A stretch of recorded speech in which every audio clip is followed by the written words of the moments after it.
Okay, I'd like to show you how I'm making my color changes for corner to corner crochet, and also the difference that I'm doing, the different little bit tweaked up stitch that I'm doing for this. So here's the tail. You'll notice you'll have a tail from when you left off from a different row, and just leave it hanging, have it attached to, I always like to make just these little balls of yarn, just a little bit slightly smaller than my fist.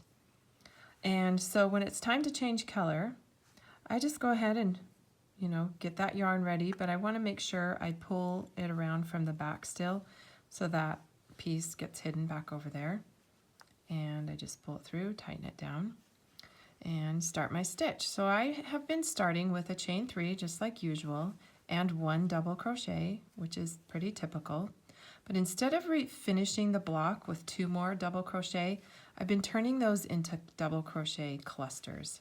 So I'm just double crocheting 2 of them together. And all that is yarn over, pull up a loop, go through 2, whoops, yarn over, pull up a loop, go through 2, yarn over, and pull through 3.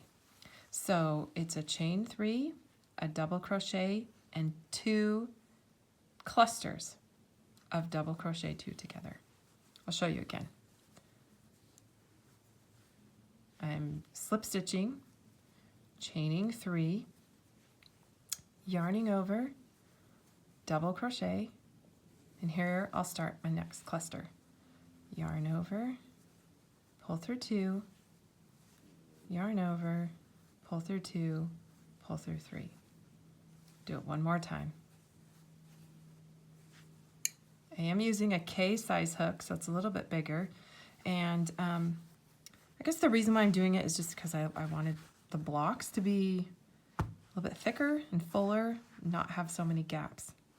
So I'll just continue working up this side of the blanket, and that's how I change colors.